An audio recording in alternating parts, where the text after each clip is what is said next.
తమిళనాడు ముఖ్యమంత్రిగా పళనిస్వామి మరికాసేపట్లో ప్రమాణం చేయనున్నారు. మంత్రివర్గ కూర్పు ఇతర వివరాలను మా ప్రతినిధి నాగేశ్వరరావు ప్రత్యక్ష ప్రసారం ద్వారా అందిస్తారు.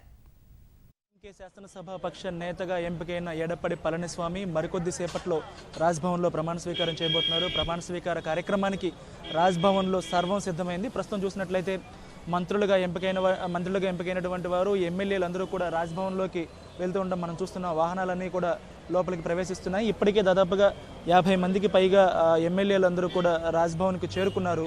మరికొద్దిసేపట్లో పళనిస్వామి కూడా ఇక్కడికి రానున్నారు. మొత్తం ఈసారి పళనిస్వామి క్యాబినెట్లో మొత్తం 31 మంది మంత్రులతో పళనిస్వామి క్యాబినెట్ను విస్తరించనున్నారు.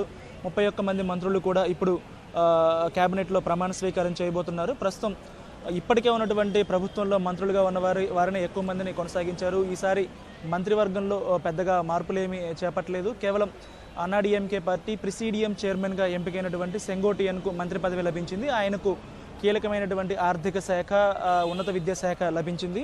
అవి తప్ప మిగతా మంత్రి పదవులన్నీ కూడా సాధారణంగా జయలలిత మంత్రివర్గంలో ఎవరైతే ఉన్నారో వారిని ఎక్కువ మందిని కొనసాగించారు. ప్రధానంగా చెప్పుకోవాల్సింది ఈసారి సెంగోటియన్ను మంత్రివర్గంలోకి తీసుకోవడం మాత్రమే. ఇంకా క్రమక్రమంగా అందరూ కూడా ఎమ్మెల్యేలందరూ కూడా చేరుకుంటూ ఉన్నారు, రాజ్భవన్కి చేరుకుంటూ ఉన్నారు. విద్యాసాగర్రావు మరికొద్ది సేపట్లో అంటే 4:30-5 గంటల ప్రాంతంలో ఆయన్ను ప్రమాణ స్వీకారం చేయించేందుకు అవకాశం ఉంది. ఇప్పటికే ముఖ్యమైన వ్యక్తులందరూ కూడా, నగరంలో ఉన్నటువంటి ప్రముఖులందరూ కూడా ఇక్కడికి చేరుకున్నారు. ఇక మంత్రులుగా ఎంపికైనటువంటి వారు, జయలలిత మంత్రివర్గంలో ఉన్నటువంటి వారు ప్రస్తుతం ఈ క్యాబినెట్లో మంత్రులుగా ప్రమాణ స్వీకారం చేయబోతున్న వారందరూ కూడా రాజ్భవన్కు చేరుకుంటున్నటువంటి తాజా దృశ్యాలను మనం చూస్తూ ఉన్నాం. ఇప్పటికే ఎమ్మెల్యేలు గోల్డెన్ బే రిసార్ట్ నుంచి ఎమ్మెల్యేలు అందరూ కూడా ఇక్కడికి చేరుకున్నారు. దాదాపుగా 50 నుంచి 60 మంది ఎమ్మెల్యేలు ఇక్కడికి చేరుకున్నారు.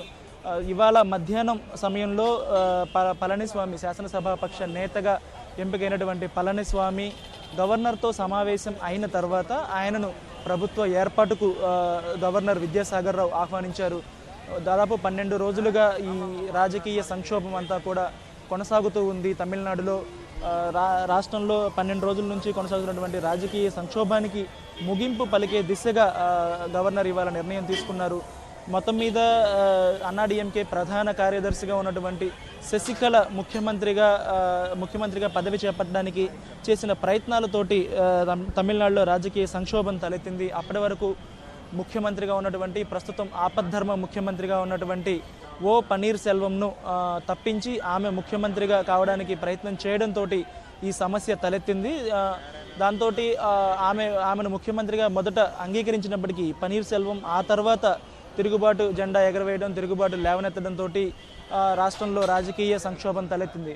ప్రస్తుతం చూసుకున్నట్లయితే 12 రోజులుగా కూడా ఈ వివాదం, రాజకీయ అనిశ్చితి వాతావరణం ఇలాగే కొనసాగింది. ఇలాంటి పరిస్థితుల్లో దీనికి ముగింపు పలికేందుకు గవర్నర్ నిర్ణయం తీసుకున్నారు. శశికళను ముఖ్యమంత్రి అభ్యర్థిగా ప్రకటించడానికి సమస్యలు ఎదురైనప్పటికీ ఆ తర్వాత ఆమెకు శిక్ష ఖరారు కావడంతో ఇప్పుడు పళనిస్వామిని ఎంపిక చేశారు. ప్రస్తుతం చూసినట్లయితే పళనిస్వామిని రాజ్భవన్కు వస్తూ ఉన్నారు. తాజా దృశ్యాలను మనం చూస్తున్నాం. అది కారులో పళనిస్వామి కనిపిస్తూ ఉన్నారు. రాజ్భవన్లోకి ప్రవేశిస్తూ ఉన్నారు. ఈయన మరికొద్దిసేపట్లో రాష్ట్ర ముఖ్యమంత్రిగా ప్రమాణ స్వీకారం చేయనున్నారు.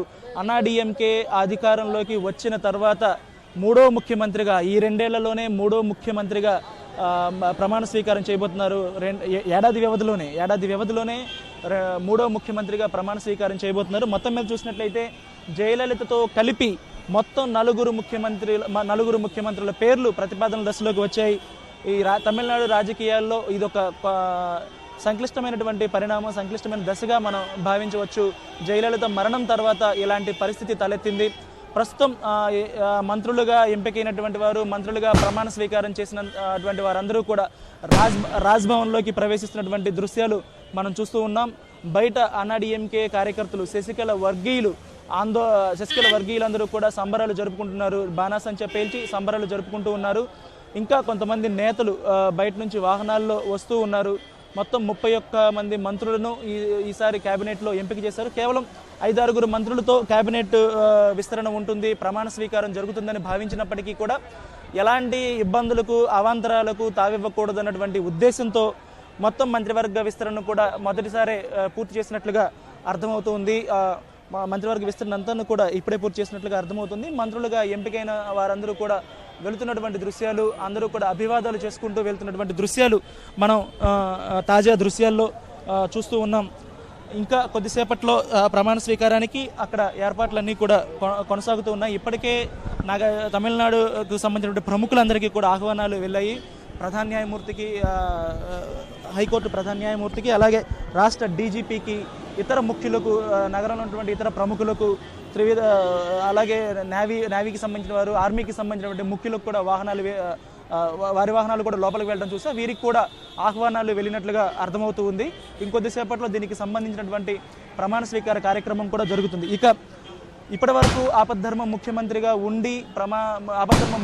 ఉన్నటువంటి పన్నీర్ సెల్వం శిబిరం మాత్రం పూర్తిగా డేలా పడిపోయినటువంటి పరిస్థితి కనిపించింది. ఈ తాజా నిర్ణయంతో వారు చాలా బలంగా విశ్వసించారు. జరుగుతున్న పరిణామాలను గమనించి, దాదాపుగా 10 రోజుల నుంచి జరుగుతున్నటువంటి పరిణామాలను గమనించిన తర్వాత ఖచ్చితంగా తమకు అవకాశం వస్తుంది అన్నటువంటి భావన వారిలో వ్యక్తమైంది. ఎందుకంటే వారు చెప్పింది అన్నాడీఎంకే కార్యకర్తల సంబరాలు మనం చూస్తూ ఉన్నాం. తాజా దృశ్యాల్లో అన్నాడీఎంకే కార్యకర్తల సంబరాలు బాణాసంచ పేల్చి రాజ్భవన్ ముందు వారందరూ కూడా బాణాసంచ పేల్చి తమ ఆనందాన్ని వ్యక్తం చేస్తూ ఉన్నారు.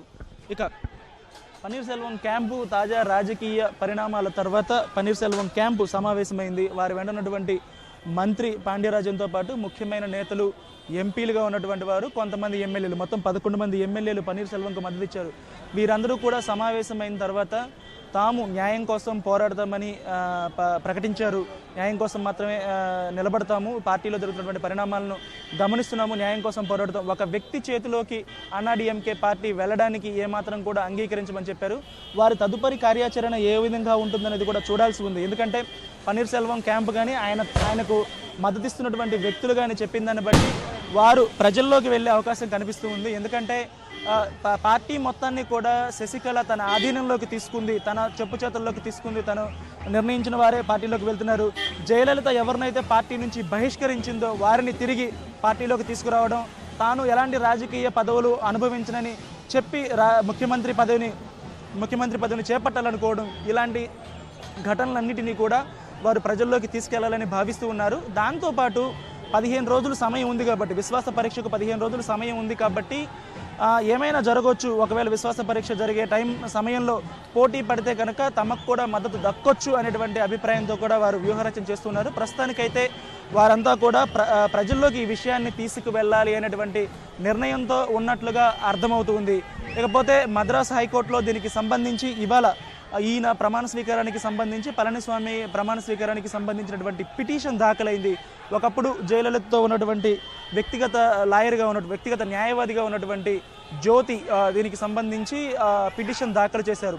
పళనిస్వామి ఎంపిక ఒక రిసార్ట్లో జరిగింది, స్వేచ్ఛాయుత వాతావరణంలో జరగలేదు కాబట్టి ఆయన ఎంపికను పరిగణలోకి తీసుకోవద్దు అని ఆయన పిటిషన్ దాఖలు చేశారు. ఈ పిటిషన్ను మద్రాసు హైకోర్టు విచారణకి స్వీకరించింది. దానిపై తీర్పు ఇంకా వెలువడాల్సి ఉంది. మరికొద్ది సేపట్లో ప్రమాణ స్వీకారం జరుగుతున్నటువంటి తరుణంలో ఇలాంటి పరిణామాలన్నీ కూడా జరుగుతూ ఉన్నాయి. అయితే పన్నీర్ సెల్వం క్యాంపు చేస్తున్నటువంటి వాదనలను ముఖ్యమంత్రిగా ఎన్నికైనటువంటి పన్నీర్ సెల్వం క్యాంపు చేస్తున్నటువంటి వాదనలను ముఖ్యమంత్రిగా ఎంపికైనటువంటి వర్గం స్వీకరించే పరిస్థితి లేదు. లోక్సభ డిప్యూటీ స్పీకర్ తంబిదురై కొద్దిసేపటి క్రితం ఇవాళ మధ్యాహ్నం ఢిల్లీలో మాట్లాడుతూ ఆయన వెంట ఉన్న ఎమ్మెల్యేలు కూడా తిరిగి తమ వర్గంలోకి వస్తారని ఆయన చెప్తూ ఉన్నారు. ఎందుకంటే వారు ఎట్టి పరిస్థితుల్లోనూ ప్రభుత్వం ఏర్పాటు చేసేందుకు అవకాశం లేదు. అలాంటి పరిస్థితుల్లో వారు కూడా తిరిగి తమ దగ్గరికే వస్తారు. పన్నీర్ సెల్వాన్ని ఎలాగూ పార్టీ నుంచి బహిష్కరించాం కాబట్టి ఆయన చేసేటువంటి వ్యాఖ్యలకు ఎలాంటి యోగ్యత లేదు, ఆయన చెప్పినటువంటి మాటలను పట్టించుకోవాల్సిన అవసరం లేదని వారు చెప్తూ ఉన్నారు. ఇకపోతే పన్నీర్ సెల్వం వర్గం ఎన్నికల కమిషన్ దగ్గర ఒక పిటిషన్ దాఖలు చేసింది. అసలు శశికళ ఎన్నికకు సంబంధించి వారు ఫిర్యాదు చేశారు. శశికళ ఎన్నిక పార్టీ రాజ్యాంగం ప్రకారం జరగలేదు. శశికళ ప్రధాన కార్యదర్శిగా శశికళ ఎంపిక ప్రక్రియ సక్రమంగా లేదు కాబట్టి ఆమె పార్టీ పరంగా తీసుకున్నటువంటి నిర్ణయాలు ఏమీ చెల్లవు అంటూ వారు ఎన్నికల కమిషన్ దగ్గర ఫిర్యాదు దాఖలు చేశారు. దాన్ని కూడా ఎన్నికల కమిషన్ విచారణకు స్వీకరించింది. దీంతో అసలు శశికళ ఎన్నిక చెల్లుతుందా లేదా, పార్టీ పరంగా ఆమె తీసుకున్న నిర్ణయాలు కానీ పార్టీని నడిపించడానికి శశికళకు అర్హత ఉందా లేదనే విషయం కూడా ఎన్నికల కమిషన్ తేల్చనుంది. ఈ విషయాన్ని కూడా ప్రజల్లోకి తీసుకువెళ్లాలని పన్నీర్ సెల్వం వర్గం భావిస్తూ ఉంది. ప్రస్తుతానికైతే అన్నాడీఎంకే శశికళ వర్గీయులు రాజ్ భవన్ వద్ద చేస్తున్నటువంటి సందడి ఒకసారి చూద్దాం. దాదాపుగా 10 రోజులుగా వారందరూ కూడా ఉత్కంఠగా ఎదురు చూస్తున్నారు. ఎమ్మెల్యేల మద్దతు పూర్తిగా తమకే ఉన్నప్పటికీ కూడా గవర్నర్ నిర్ణయం తీసుకోలేకపోవడం, శశికళ పైనటువంటి కేసు సుప్రీంకోర్టులో కేసు ఉండడం, ఆ కేసులో ఆమెకు శిక్ష ఖరారు కావడంతో ఒక రకంగా నిరాశ చెందినప్పటికీ చివరకు ఆమె ఎంపిక చేసినటువంటి శశికళ ఎంపిక చేసినటువంటి వ్యక్తే ముఖ్యమంత్రిగా ప్రమాణ స్వీకారం చేస్తూ ఉండడంతో ఆ వర్గంలో ఆనందోత్సాహాలు వ్యక్తమవుతున్నాయి. రాజ్భవన్ ఎదుట రోడ్డు పైన వారందరూ కూడా సంబరాలు జరుపుకున్నటువంటి తాజా దృశ్యాలను మనం చూస్తూ ఉన్నాం. ఇక రాజ్భవన్లోకి ఇప్పుడే ఎమ్మెల్యేలు మంత్రులుగా ఎంపికైనటువంటి వారు మంత్రులుగా ప్రమాణ స్వీకారం చేయబోతున్నటువంటి వారందరూ కూడా రాజ్భవన్లోకి వెళ్ళారు. మరికొద్ది సేపట్లోనే వీరందరూ కూడా ముఖ్యమంత్రితో పాటు వీరందరూ కూడా ప్రమాణ స్వీకారం చేసే పరిస్థితి ఉంది. ఇది ఇక్కడ ఉన్నటువంటి తాజా పరిస్థితి.